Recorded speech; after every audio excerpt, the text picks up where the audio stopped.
Subscribe करिए हमारे channel target UP TET CTET को और बेल आइकन को दबाइए। हेलो फ्रेंड्स, मैं रेनू स्वागत करती हूँ आप सभी भावी अध्यापक एवं अध्यापिकाओं का आपके अपने channel target UP TET CTET में। दोस्तों, जैसा कि आप लोगों को पता है कि हम लोगों ने एक ही वीडियो में आप लोगों के फर्स्ट पेपर वर्तमान भारतीय समाज एवं प्रारंभिक शिक्षा का कंप्लीट सिलेबस पूरा कर दिया है। सेकेंड पेपर प्रारंभिक शिक्षा के नवीन प्रयास का भी हमने एक ही वीडियो में कंप्लीटली पूरा पेपर समाप्त कर दिया है।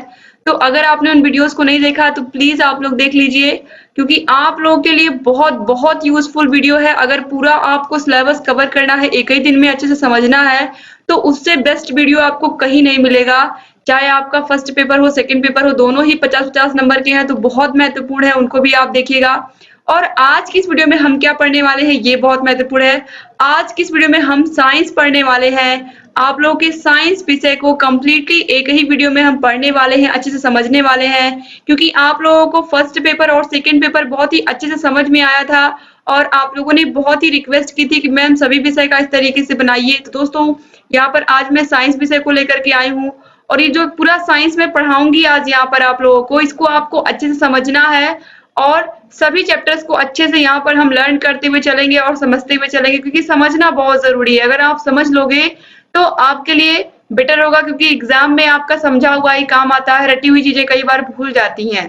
तो चलिए हम स्टार्ट करते हैं साइंस विषय को। साइंस विषय के जितने भी चैप्टर हैं सभी चैप्टर्स को अच्छे से हम यहाँ पर पढ़ेंगे। तो सबसे पहले पृथ्वी और आकाश है। मेनली आपको इसमें इस चैप्टर में सारे क्वेश्चंस पहले से ही आते होंगे, बहुत कम क्वेश्चन ऐसे होंगे जिसके बारे में आपको पता नहीं होगा।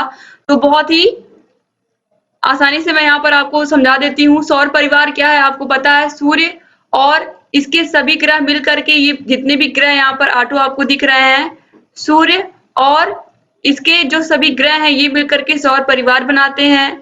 ठीक है, सूर्य क्या है, एक तारा है, आपको पता है, जो कि प्रकाश उत्पन्न करता है। अब देखिए ग्रह क्या होते हैं। ग्रह क्या करते हैं, सूर्य के चारों ओर एक निश्चित कक्षा में चक्कर लगाते हैं। बस इतना ही आपको लिखना है। इसके बाद आपको ये फिगर याद रखना है। इससे याद रखने से क्या फायदा होगा आपको, कि सूर्य के सबसे निकट ग्रह कौन सा है, बुध। सबसे दूर ग्रह कौन सा है, वरुण। ठीक है, पृथ्वी की बहन किस ग्रह को कहते हैं, तो शुक्र ग्रह को कहते हैं। शुक्र ग्रह को चमकीला ग्रह भी कहते हैं, सांझ का तारा, भोर का तारा भी कहते हैं शुक्र ग्रह को। तो शुक्र ग्रह को आप जरूर याद रखिएगा। तो सबसे नजदीक ग्रह अगर पूछेगा तो बुध, सबसे दूर ग्रह पूछेगा तो वरुण, और पृथ्वी की बहन किसे कहते हैं, शुक्र ग्रह को कहते हैं। ये आप याद रखिएगा। यहाँ पर मैंने सभी ग्रहों का व्यास लिखा हुआ है, परिक्रमण काल लिखा हुआ है, किसमें कितने उपग्रहों की संख्या है। इसमें खासकर पृथ्वी का एक ही उपग्रह है, वो कौन है, मून यानी कि चंद्रमा है, और मंगल के दो हैं, फोबोस और डिमोस, इनको याद रखिएगा। ठीक है, और शनि के उपग्रहों में टाइटन है और फोबे, इनका भी नाम आपको याद रखना है अच्छे से। अब इसके बाद दोस्तों यहाँ पर देखिए मैंने लिखा भी हुआ, शुक्र को भोर का तारा, सांझ का तारा, पृथ्वी की बहन आदि नाम से जानते हैं, क्योंकि एग्जाम में पूछा गया। मंगल ग्रह को लाल ग्रह के नाम से जानते हैं, ये बहुत इंपॉर्टेंट है, किस ग्रह को हम लाल ग्रह के नाम से जानते हैं। और बृहस्पति ग्रह सबसे बड़ा ग्रह है, ये मत भूलिएगा आप लोग, क्योंकि ये भी बहुत इंपॉर्टेंट है। अब उपग्रह क्या होते हैं, उपग्रह क्या करते हैं, उपग्रह वे आकाशीय पिंड होते हैं जो ग्रहों का चक्कर लगाते हैं। जैसे कि पृथ्वी का चक्कर कौन लगाता है, चंद्रमा लगाता है। चंद्रमा क्या है, पृथ्वी का उपग्रह है।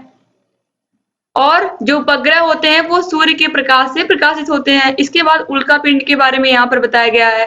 अंतरिक्ष में घूमते हुए धूल और गैस पिंड जब पृथ्वी के समीप से गुजरते हैं तो पृथ्वी के गुरुत्वाकर्षण के कारण तेजी से पृथ्वी की ओर आ जाते हैं और पृथ्वी के वायुमंडल में आकर घर्षण से चमकने लगते हैं, जो पृथ्वी पर पहुंचने से पहले ही जलकर खाक हो जाते हैं। इन्हें क्या कहते हैं, उल्का पिंड कहते हैं। तो ये पूरा पृथ्वी और आकाश चैप्टर है। इससे आप जितने भी क्वेश्चन आएंगे, अगर आपने इतना ही केवल पढ़ लिया तो आपका कोई भी क्वेश्चन मिस नहीं होगा। ठीक है, अब हम आगे बढ़ते हैं। इसके बाद आकाशगंगा के बारे में बताया गया है। ये यहाँ पर आप देखिए, ब्रह्मांड में खरबों तारे हैं जो बड़े बड़े समूहों में पाए जाते हैं। तारों के ऐसे ही समूह को क्या कहते हैं, आकाशगंगा या मंदाकिनी कहते हैं। पुच्छल तारे के बारे में भी यहाँ पर बताया गया है। कुछ आकाशीय पिंड इस प्रकार के होते हैं जिनमें सूर्य से दूरी की ओर गति करती हुई दीप्त धारीदार पूंछ होती है। इन्हें हम क्या कहते हैं, धूमकेतु या पुच्छल तारा कहते हैं। चंद्र ग्रहण क्या होता है, सूर्य ग्रहण क्या होता है। सबसे पहले आप ये याद रखिए कि चंद्र ग्रहण पूर्णिमा के दिन होता है और सूर्य ग्रहण अमावस्या के दिन होता है। मोस्टली एग्जाम में ये पूछता है। तो चंद्र ग्रहण पूर्णिमा के दिन, सूर्य ग्रहण अमावस्या के दिन होता है। और दोस्तों चंद्र ग्रहण होता कैसे है, जब सूर्य और चंद्रमा के बीच में पृथ्वी आ जाती है। जब पृथ्वी आ जाती है तो पृथ्वी की जो छाया है, जब सूर्य का प्रकाश पृथ्वी के ऊपर पड़ेगा तो इसकी छाया भी कहीं ना कहीं बनेगी पृथ्वी की। जैसे कि अगर हम धूप में खड़े हो गए हैं तो क्या होता है, हमारी छाया मान लीजिए यहाँ पर हम खड़े हैं, सूर्य की रोशनी यहाँ से आ रही तो हमारी छाया पीछे बनेगी ना। तो अब सूर्य की रोशनी पड़ रही है पृथ्वी पर, तो पृथ्वी पर पड़ने से इसकी जो छाया है पृथ्वी की वो चंद्रमा पर पड़ने लगती है। तो चंद्रमा के कुछ भाग क्या होता है, दिखाई नहीं देता हमें। तो दिखाई ना देने की वजह से हमें क्या लगता है कि चंद्र ग्रहण हुआ है। बस वही चीज यहाँ पर आप जानिए कि जब सूर्य और चंद्रमा के बीच में पृथ्वी आ जाती है तो चंद्र ग्रहण होता है। बस आपको इतना याद रखना है, ठीक है। तो इस तरीके से। और सूर्य ग्रहण क्या होता है, सूर्य ग्रहण में सूर्य और पृथ्वी के बीच में चंद्रमा आ जाता है। सूर्य और पृथ्वी के बीच में चंद्रमा आ जाता है तो चंद्रमा की छाया पृथ्वी पर पड़ने लगती है, ठीक है। तो इस प्रकार जो सूर्य का वह भाग जो दिखाई नहीं दे पड़ता है, जो चंद्रमा से ढक जाता है, तो पृथ्वी के जिस क्षेत्र में चंद्रमा सूर्य को पूरी तरह अवरुद्ध कर देता है तो उस क्षेत्र में पूर्ण सूर्य ग्रहण दिखाई देता है। तो आपको समझ में आ गया होगा कि सूर्य ग्रहण क्या है और चंद्र ग्रहण क्या है। चंद्र ग्रहण और सूर्य ग्रहण बहुत ही इजी टॉपिक है, आसानी से आप इसको समझ सकते हैं। अब दोस्तों इसके बाद देखिए यहाँ पर इसरो का फुल फॉर्म आप याद रखिएगा, इंडियन स्पेस रिसर्च ऑर्गेनाइजेशन। और यहाँ पर देखिए इसरो के बारे में मैंने पूरी जानकारी दी है। और मंगलयान का सफल प्रक्षेपण कब हुआ था, 5 नवंबर 2013 को। भारत ने पहला उपग्रह आर्यभट्ट प्रेषित किया था, आर्यभट्ट नाम से, ये भी याद रखिएगा। नासा का फुल फॉर्म याद रखिएगा, national aeronautics and space administration. इसकी स्थापना हुई थी 29 जुलाई 1958 को और इसका मुख्यालय वाशिंगटन डीसी में है। ये 2 चीजें आप याद रखिएगा। इसके बाद सेकेंड चैप्टर है मृदा तथा फसलें। मृदा और फसलें क्या है, मृदा मिट्टी के बारे में आपको अच्छे से पता है। मिट्टी क्या है, ये पृथ्वी की सतह को बनाती है। मिट्टी के निर्माण में भूकंप, ज्वालामुखी जैसी भौतिक शक्तियां बड़े बड़े पहाड़ों को तोड़कर चट्टानों को सरका देती हैं। अब मृदा मिट्टी का क्या उपयोग है, मिट्टी से ही सारी चीजें उत्पन्न होती हैं, जो भी चीजें हम खाते हैं आपको पता है।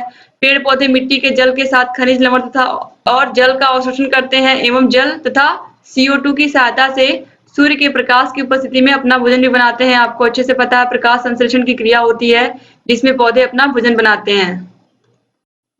इसके बाद दोस्तों यहाँ पर देखिए मिट्टी के प्रकार यहाँ पर मैंने बताए हैं, बलुई मिट्टी, काली मिट्टी, चिकनी मिट्टी, लाल मिट्टी, दोमट मिट्टी, लैटेराइट मिट्टी, जलोढ़ मिट्टी, बलुई दोमट मिट्टी और पथरीली मिट्टी, पर्वतीय मिट्टी। और इन सभी का मैंने विस्तार भी किया है, किस मिट्टी में सबसे अधिक पोषक तत्व पाए जाते हैं और कौन सी मिट्टी किस राज्य में पाई जाती है। तो बलुई मिट्टी राजस्थान और गुजरात में आपको देखने को मिलेगी और इसमें कौन कौन सी फसलें होती हैं, जौ, ज्वार, बाजरा, मक्का आदि। इसी तरीके से चिकनी मिट्टी भी आप देख सकते हैं, इसके कण बहुत ही बारीक होते हैं और इस मिट्टी में कम छिद्र के कारण पानी का अवशोषण बहुत ही अधिक होता है। दोमट मिट्टी, जलोढ़ मिट्टी, काली मिट्टी में आप देखिए कपास और गेहूं अधिक उगाए जाते हैं। लाल मिट्टी, लेटेराइट मिट्टी भी मैंने यहाँ पर आपको बताया है। पर्वतीय मिट्टी, बलुई दोमट मिट्टी में ही आप देखिए आलू और मूंगफली उगाए जाते हैं। ये क्वेश्चन पूछा था आप लोगों के एग्जाम में, तो मैंने वहां पर आप लोगों को आंसर बलुई दोमट मिट्टी ही बताया था क्योंकि उसमें आलू और मूंगफली की फसलें उगाई जाती हैं। पथरीली मिट्टी। और दोस्तों इसके बाद देखिए फसलें आपको अच्छे से पता है, एक साथ एक ही स्थान पर उगाए गए एक ही जाति के पौधों के समूह को क्या कहते हैं, फसल कहते हैं। ऋतुओं के अनुसार फसलें 3 प्रकार की होती हैं, खरीफ की फसल, रबी की फसल और जायद की फसलें।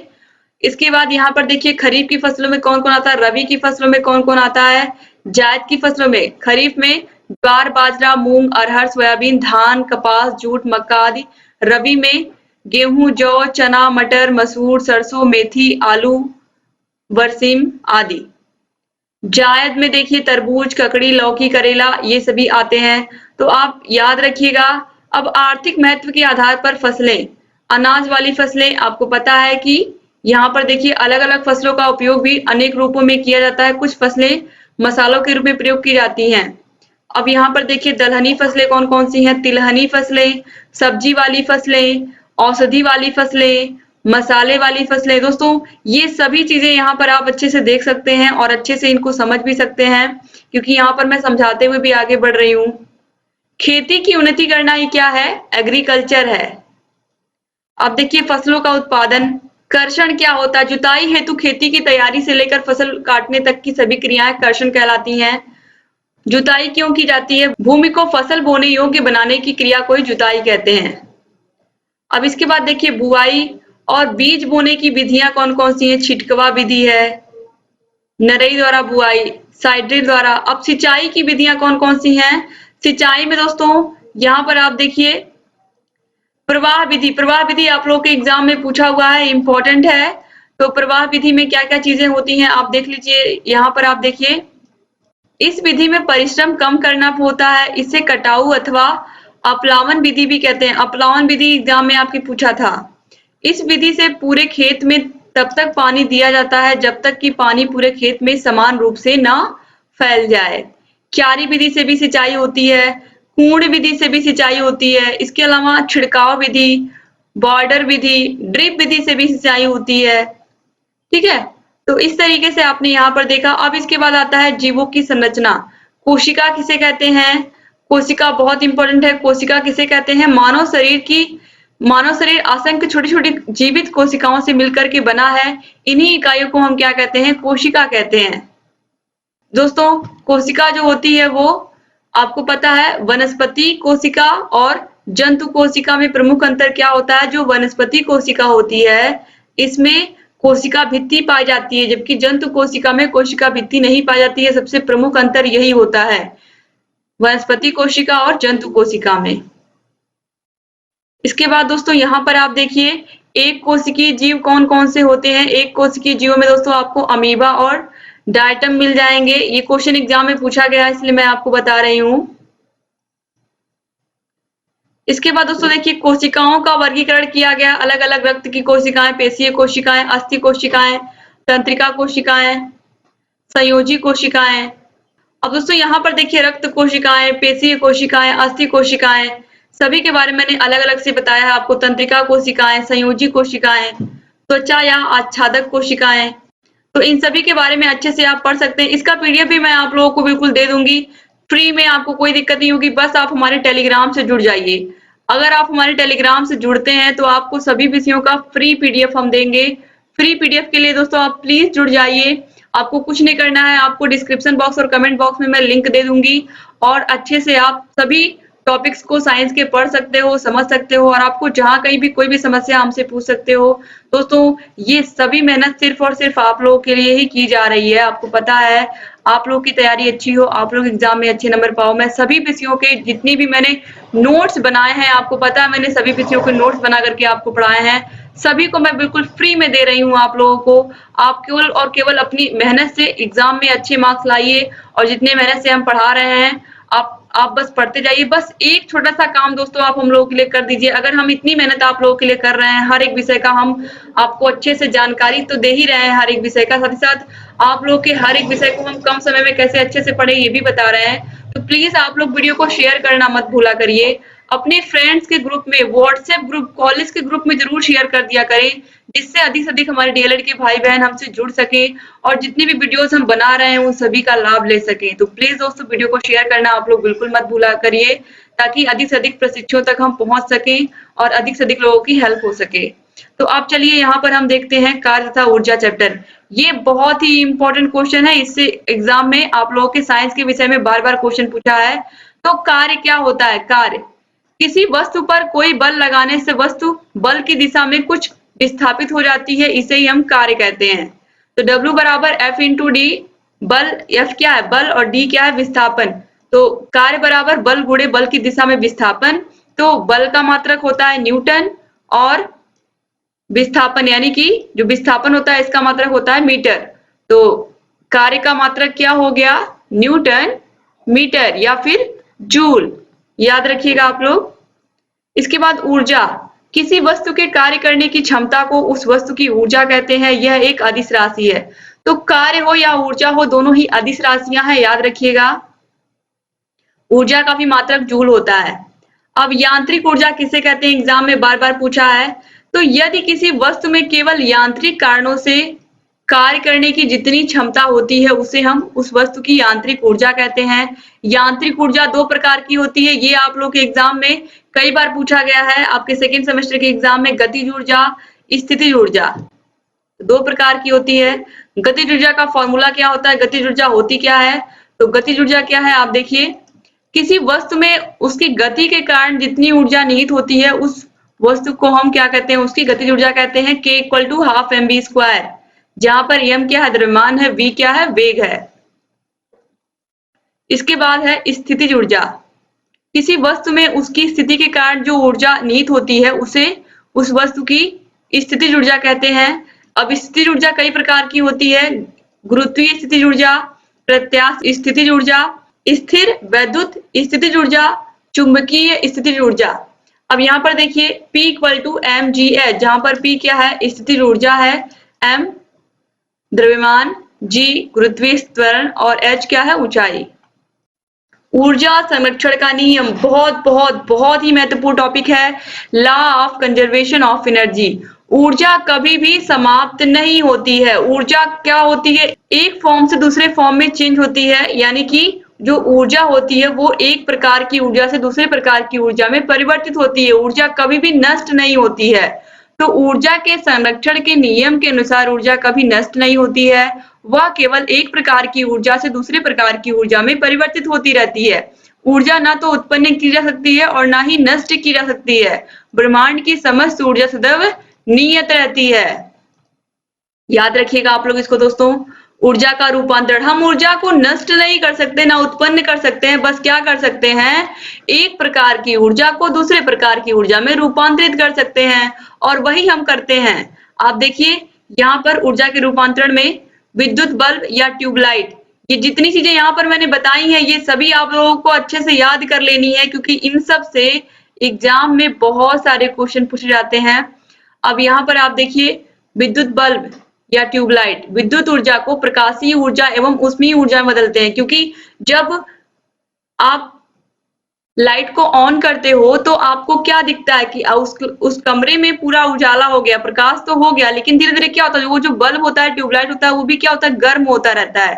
तो इसलिए इसमें प्रकाश ऊर्जा तो निकलती है, साथ ही साथ ऊष्मीय ऊर्जा भी निकलती है, ऊष्मा भी निकलती है। मोमबत्ती, यहाँ पर देखिए प्रकाश ऊर्जा रासायनिक ऊर्जा से प्रकाश ऊर्जा या फिर ऊष्मीय ऊर्जा में कन्वर्ट होता है। लाउड स्पीकर, विद्युत उसको मिलता है तो ध्वनि ऊर्जा में कन्वर्ट कर देता है। माइक्रोफोन ध्वनि ऊर्जा को विद्युत ऊर्जा में। बिजली के पंखे, मिक्सी, बिजली के मोटर, जिसमें भी गति होगी, जो भी गोल गोल घूमेगा वहां पर क्या होगा, अगर आपने लाइट ऑन किया और वो गोल गोल घूमने लगा, कोई भी चीज, जो भी चीज गोल गोल घूमेगा, इसका मतलब उसमें विद्युत ऊर्जा से यांत्रिक ऊर्जा में कन्वर्जन हुआ है। जैसे कि बिजली का पंखा, जैसे ही लाइट ऑफ ऑन करोगे आप स्विच को, तुरंत घूमने लगेगा, इसका मतलब विद्युत ऊर्जा कन्वर्ट हो गई यांत्रिक ऊर्जा में। मिक्सर भी इसी तरीके से है, बिजली का मोटर भी है, तो ये सभी क्या है, ये विद्युत ऊर्जा से यांत्रिक ऊर्जा में कन्वर्ट होते हैं। डायनेमो यांत्रिक ऊर्जा को विद्युत ऊर्जा में कन्वर्ट करता है क्योंकि बिजली बनती है। सितार यांत्रिक ऊर्जा को ध्वनि ऊर्जा में, ये भी पूछा हुआ क्वेश्चन है, सितार किस ऊर्जा को किस ऊर्जा में बदलता है, तो यांत्रिक ऊर्जा को ध्वनि ऊर्जा में। सेल, सौर सेल ही आप समझिएगा इसको, रासायनिक ऊर्जा को विद्युत ऊर्जा में बदलता है, या फिर रासायनिक ऊर्जा को प्रकाश ऊर्जा में भी आप कह सकते हैं। इसके बाद सरल मशीनें हैं, इससे आपके एग्जाम में बहुत सारा क्वेश्चन पूछा है दोस्तों, तो आप लोग इस चैप्टर को बहुत ही अच्छे से देख लीजिए यहाँ पर ध्यान से, और मैंने बहुत ही अच्छे से समझाया भी है। यहाँ पर आप देखिए उत्तोलक के बारे में भी अच्छे से मैंने बताया, यांत्रिक लाभ क्या होता है, आलम्ब क्या होता है। यहाँ पर देखिए जिस निश्चित बिंदु के चारों ओर उत्तोलक की छड़ स्वतंत्रता पूर्वक घूम सकती है उसे आलम्ब कहते हैं। आयास क्या होता है, उत्तोलक को उपयोग में लाने के लिए उस पर जो बल लगाया जाता है उसे आयास कहते हैं। भार क्या होता है, उत्तोलक के द्वारा जो बोझ उठाया जाता है उसे ही हम भार कहते हैं। प्रथम श्रेणी के उत्तोलक आप देखिए, बीच में आलम्ब होता है, एक किनारे पर भार होता है और एक किनारे पर आयास होता है। तो इस प्रकार के उत्तोलक यहाँ पर आप देखिए, कैंची, तराजू, हैंडपंप, सीसा ढेकुली, कलम, नल की टोटी, ये सभी आते हैं प्रथम श्रेणी के उत्तोलक में इन सभी का नाम आप याद रखिएगा, क्योंकि एग्जाम में यही पूछेगा कैंची किस प्रकार का उत्तोलक है, तराजू किस प्रकार का उत्तोलक है, हैंडपंप किस श्रेणी का उत्तोलक है। तो इस तरीके से आपको याद रखना है। और इसमें जो यांत्रिक लाभ होता है वो एक से अधिक, एक के बराबर या एक से कम भी हो सकता है। अब द्वितीय श्रेणी के उत्तोलक देखिए, द्वितीय श्रेणी के उत्तोलक भी मैंने बहुत ही अच्छे से समझाया है। इस प्रकार के उत्तोलक में बीच में भार, एक ओर बल तथा एक ओर आलंब होता है। इसमें यांत्रिक लाभ एक से अधिक होता है। यहाँ पर देखिए जैसे कि सरौता होता है, एक पहिया वाला ठेला होता है, और ये नींबू निचोड़ने की जो मशीन होती है ये भी द्वितीय प्रकार की, द्वितीय श्रेणी के उत्तोलक में आती है। तो सरौता, नींबू निचोड़ने की मशीन, एक पहिए वाला ठेला, या फिर जिसे जिसे हम कूड़ा उठाने वाला ठेला भी कहते हैं, तो ये सभी आते हैं द्वितीय श्रेणी के उत्तोलक में। इसके बाद तृतीय श्रेणी के उत्तोलक में आप देखिए, एक किनारे पर भार, एक किनारे पर आलंब और बीच में बल। तो अगर आपके एग्जाम में पूछता है कि किस प्रकार के उत्तोलक में बीच में भार होता है, तो बीच में भार किसमें होता है? द्वितीय प्रकार के उत्तोलक में होता है। ये बार बार पूछा गया एग्जाम में, इसलिए मैं बता रही हूँ कि अगर एग्जाम में पूछा कि किस प्रकार के या किस श्रेणी के उत्तोलक में भार बीच में होता है, तो द्वितीय श्रेणी में होता है। तो दोस्तों यहाँ पर देखिए हम तृतीय श्रेणी देख रहे थे, तो तृतीय श्रेणी में आप देखिए इसमें बीच में बल लगाते हैं और एक किनारे पर आलंब और दूसरे किनारे पर भार होता है। तो बीच में बल लगाते हैं, तो यहाँ पर देखिए चिमटा, हल, चाकू, फावड़ा, इन सभी में हम बीच में बल लगाते हैं। तो इसलिए यहाँ पर आप देखिए इस तरीके से कुछ यहाँ पर ये बनेगा। ये चिमटा होता है, तो यहाँ पर देखिए आलंब होता है, ये बीच में हम बल लगाते हैं, यहाँ से हम रोटी को या भार को पकड़ते हैं। तो इस तरीके से अगर आपके दिमाग में ये चिमटा बना हुआ है तो आपका एग्जाम में आपका क्वेश्चन गलत नहीं होगा। इसके बाद यहाँ पर आप देखिए भोजन, स्वास्थ्य एवं रोग। तो भोजन के लिए क्या क्या जरूरी उपयोगी चीजें होती हैं, क्योंकि बार बार संतुलित आहार पूछा है एग्जाम में। तो संतुलित आहार क्या होता है आपको अच्छे से पता है, जिस आहार में हमें सभी पोषक तत्व मिले, चाहे कार्बोहाइड्रेट हो, प्रोटीन, विटामिन, खनिज लवण, जड़, ये सभी चीजें हमें एक निश्चित मात्रा में मिले, तो वही क्या होगा, हमारा संतुलित आहार होगा या संतुलित पोषण होगा। भोजन से हमें ऊर्जा प्राप्त होती है, जिससे हम विभिन्न कार्यों को करते हैं। भोजन के विभिन्न तत्वों से हमारे शरीर को पोषण, निर्माण, वृद्धि और रोगों से लड़ने की क्षमता मिलती है। अब कार्बोहाइड्रेट क्या होते हैं, देखिए ये मुख्यतः ऊर्जा देते हैं। सभी मीठे पदार्थों जैसे कि मीठे फल, गन्ना, चावल, आलू, इन सभी में कार्बोहाइड्रेट होते हैं। सरल कार्बोहाइड्रेट कौन कौन से होते हैं, जटिल कार्बोहाइड्रेट कौन से होते हैं, वो सभी मैंने यहाँ पर लिखे हैं। फिर यहाँ पर देखिए प्रोटीन। प्रोटीन किस लिए आवश्यक है? शरीर की वृद्धि में सहायक है। प्रोटीन के यौगिक मुख्यतः कार्बन, हाइड्रोजन, ऑक्सीजन तथा नाइट्रोजन तत्वों से मिलकर के बनाए जाते हैं। तो यहाँ पर देखिए जंतु प्रोटीन और वनस्पति प्रोटीन, दो प्रकार के होते हैं प्रोटीन। फिर विटामिन के बारे में भी, विटामिन के बारे में मैंने बहुत ही अच्छे से आप लोगों को ट्रिक के माध्यम से बताया है कि जल में घुलनशील और वसा में घुलनशील आप कैसे याद रखिएगा। फिर एक बार मैं आपको बता देती हूँ कि आप एक गिलास में पानी लीजिए और इसमें एक छोटा सा कीड़ा डाल दीजिए। अब अगर आप कीड़ा डालोगे, अगर आपने कीड़ा डाला है तो क्या ये पानी में घुल जाएगा? कीड़ा नहीं घुलेगा ना। तो विटामिन के, ई, डी, ए ये पानी में नहीं घुलेंगे, और विटामिन बी और सी ये पानी में घुल जाएंगे डालते ही। बस आपको इतना याद रखना है। इतना याद रखोगे आप तो एग्जाम में भूलेगा नहीं। तो जल में घुलनशील विटामिन बी और सी, और ये लोग जल में नहीं घुलनशील हैं, लेकिन ये लोग वसा में घुलनशील हैं। तो विटामिन ए, डी, ई के वसा में घुलनशील हैं। तो इस तरीके से आप याद रखिएगा। बस ये ट्रिक अगर आपको याद रहेगी तो एग्जाम में गलत नहीं होगा। अब विटामिनों के रासायनिक नाम, ये बार बार पूछा है, मोस्ट इंपॉर्टेंट क्वेश्चन। यहाँ से आप ट्रिक के माध्यम से, रक्त एक टॉफी, इस तरीके से ट्रिक अगर आपको याद है ये, तो आपके रासायनिक नाम कभी एग्जाम में ए पूछा है बार बार, डी पूछा है, सी पूछा है, ई भी पूछा है। तो इसलिए आपको अच्छे से याद रखना है, ताकि एग्जाम में आप बिल्कुल जितने भी क्वेश्चन आए कोई भी मिस ना करके आए, सभी को करके आए। तो रक्त एक टॉफी, र से रेटिनॉल, थ से थायमीन, ए से एस्कॉर्बिक, क से कैल्सीफेरॉल यानी कि विटामिन डी, इसके बाद ट से टोकोफेरॉल, फ से फिलोक्विनोन। तो इस तरीके से vitamin A, B, C, D, E, K, इन सभी का नाम आपको याद हो जाएगा आसानी से। इसके बाद विटामिन के स्रोत कौन कौन से हैं? विटामिन ए के स्रोत, विटामिन बी के स्रोत, सी के, डी के, ई के और के, सभी को आप अच्छे से याद रखिएगा। इसके बाद तो देखिए विटामिन की कमी से, किस विटामिन की कमी से कौन सा रोग होता है, ये भी आप याद रखिएगा, एग्जाम में बार बार पूछा गया है। तो अच्छे से अगर आपको याद रहेगा तो कोई दिक्कत नहीं होगी। विटामिन ए की कमी से आपको पता है रतौंधी हो जाता है, विटामिन बी की कमी से बेरी, विटामिन सी की कमी से स्कर्वी, विटामिन डी की कमी से रिकेटस, विटामिन ई की कमी से बांझपन, विटामिन के की कमी से रक्त का थक्का ना बनना। और यहाँ पर आप देखिए, यहाँ पर ट्रिक भी मैंने बनाया है, रवि सारे लोग वहां पर थक के बैठे हैं। ये ट्रिक अगर आपको याद रहेगा ना तो गलत नहीं होगा। इसके बाद संतुलित आहार, यहाँ पर देखिए मैंने बहुत ही अच्छे से समझाया है। वह आहार जिसमें पोषक तत्व उचित मात्रा में विद्यमान हो संतुलित आहार कहलाता है। संतुलित आहार लेने से प्रतिदिन कार्य करने के लिए आवश्यक ऊर्जा प्राप्त हो जाती है। संतुलित आहार की प्राप्ति न हो पाने पर हमारे स्वास्थ्य पर बहुत ही बुरा प्रभाव पड़ेगा। अतः हम सभी को सही एवं संतुलित भोजन लेना चाहिए। अब यहाँ पर दूध क्या है? दूध एक संपूर्ण आहार है, संपूर्ण तरल आहार है। एग्जाम में पूछा गया कि कौन सा ऐसा तरल पदार्थ जो संपूर्ण आहार है, तो कौन सा? दूध। और माँ का दूध शिशु के सर्वोत्तम आहार के रूप में माना गया है। पाश्चुरीकरण क्या है ये भी आप देख लीजिएगा, अच्छे से समझ लीजिएगा, ये बहुत ही आसान है। बीमारियों से बचाव, खाने से पूर्व हाथों को धोना, प्रतिदिन की दिनचर्या में अच्छी आदतों का होना जैसे कि नियमित व्यायाम, संतुलित आहार, पर्यावरण विश्राम आदि, तत्वों का वर्गीकरण, परमाणु, परमाणु की संरचना, ये सभी चीजें मैंने यहाँ पर आपको बताया है। परमाणु किसे कहते हैं, परमाणु की संरचना क्या है? तो परमाणु की संरचना में आपको पता है इलेक्ट्रॉन, प्रोटॉन और न्यूट्रॉन होते हैं। इलेक्ट्रॉन, प्रोटॉन और न्यूट्रॉन से मिलकर के ही परमाणु की संरचना होती है। और परमाणु के नाभिक में प्रोटॉन और न्यूट्रॉन होते हैं और बाहरी कक्षा में कौन होते हैं? इलेक्ट्रॉन होते हैं।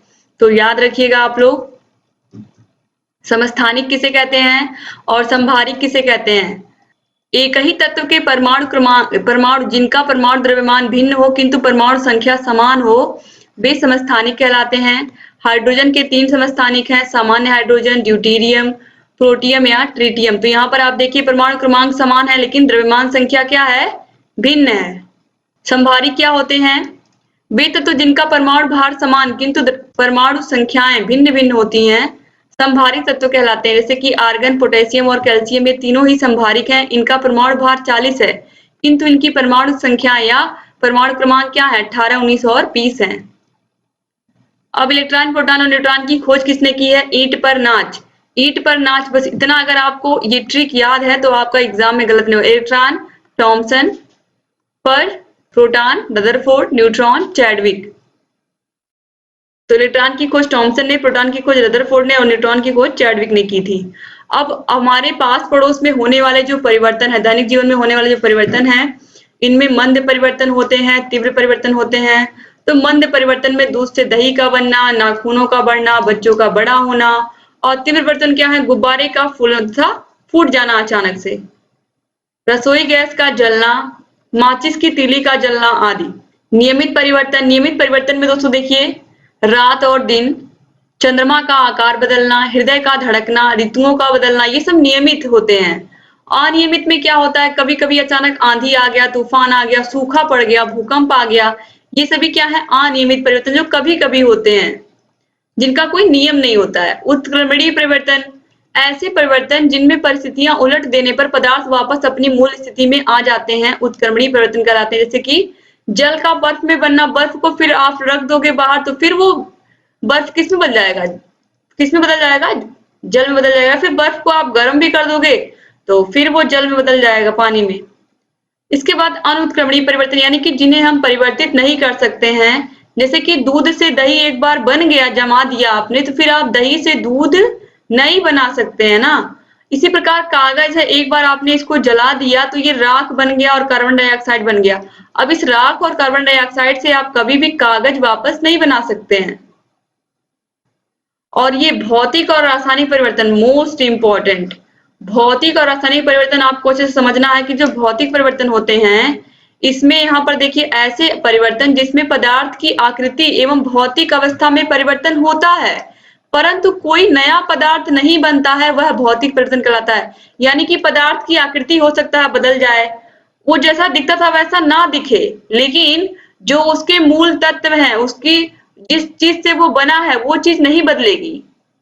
जैसे कि बर्फ का पिघलना, बर्फ तो पिघल गया लेकिन फिर उसको अगर आप जमने को रख दोगे फिर वो बर्फ बन जाएगा।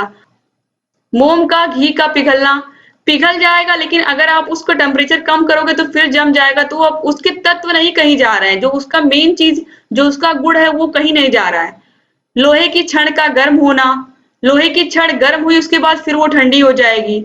नमक या चीनी का पानी में घुलना, ये भी भौतिक परिवर्तन है। कांच का टूटना, कांच के टूटने के बाद भी जो उसके पदार्थ है वो छोटे छोटे कणों में टूटेगा, लेकिन वो रहेगा तो कांच ही। बल्ब का जलना, आप फिर बुझा दोगे फिर बल्ब वैसे का वैसा ही आपको मिलेगा।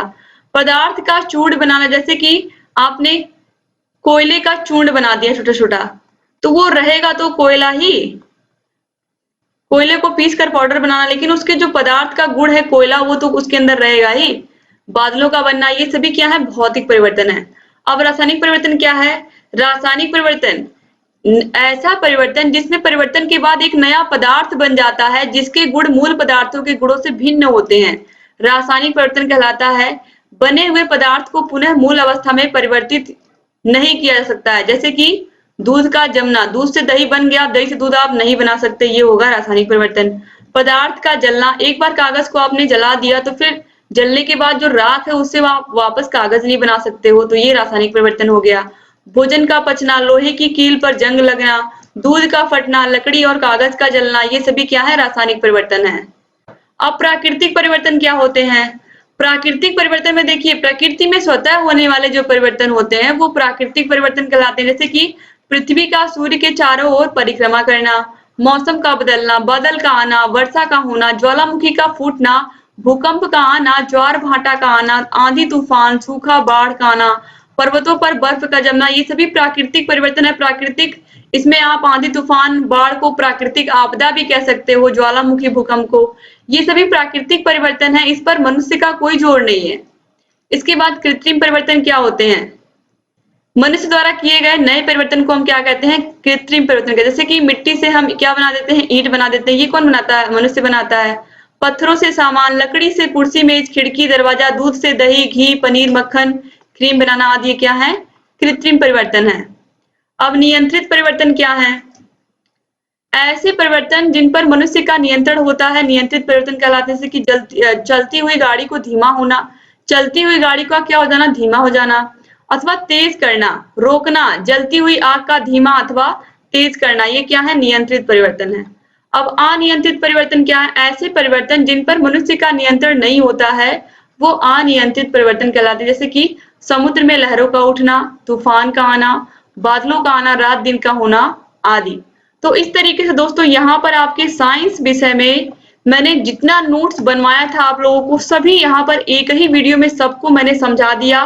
अब इसका अगर आपको फ्री पीडीएफ चाहिए तो फ्री पीडीएफ के लिए आप हमारे टेलीग्राम को ज्वाइन कर लीजिए। ऑलरेडी मैंने बता दिया है आपको। यहाँ पर आपको साइड में आई बटन मिल जाएगा। आई बटन पर आप जैसे ही क्लिक करोगे, अब तक हमने जितनी भी वीडियोस बनाई हैं आपको सभी वीडियोस की लिंक मिल जाएगी। हर एक विषय के हर एक वीडियो को आप कभी भी कहीं भी देख सकते हैं और सभी विषयों को अच्छे से समझ सकते हैं। फर्स्ट पेपर वर्तमान भारतीय समाज और द्वितीय पेपर आपका जो सेकंड पेपर है वो है प्रारंभिक शिक्षा के नवीन प्रयास। इन दोनों को ही मैंने बहुत ही अच्छे से पढ़ाया है। अगर आपने नहीं देखा है तो एक ही वीडियो अगर आपने देख लिया है अच्छे से, इन दोनों का मैंने 2 वीडियो बनाया है अलग अलग दोनों विषयों का। अगर आप पढ़ लेते हो तो आपका पूरा सिलेबस दोहरा उठेगा और आपका कॉन्फिडेंस भी बढ़ जाएगा। तो प्लीज आप लोग उन वीडियोस को देखिएगा। उनका लिंक आपको डिस्क्रिप्शन बॉक्स और कमेंट बॉक्स में मैं दे देती हूँ। और आप ऐसे ही चैनल से बने रहिए। उम्मीद करती हूँ ये वीडियो भी आपको अच्छा लगा होगा। अगर वीडियो अच्छा लगा तो प्लीज वीडियो को लाइक करके जाइएगा और अपने अच्छे प्यारे प्यारे कमेंट जरूर करिएगा। आपके लाइक और आपके कमेंट्स हमारे लिए बहुत मायने रखते हैं दोस्तों।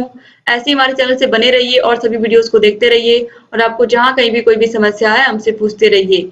दोस्तों अगर अभी तक आपने हमारे चैनल को सब्सक्राइब नहीं किया तो प्लीज सब्सक्राइब कर दीजिए और बगल में घंटी का निशान होगा उसको भी प्रेस कर दीजिए ताकि हम जो भी नई वीडियोस बनाते हैं उन सभी का नोटिफिकेशन आप लोग के पास समय से पहुंचे और आप हमारे सभी वीडियोस को ऐसे ही देखते रहें।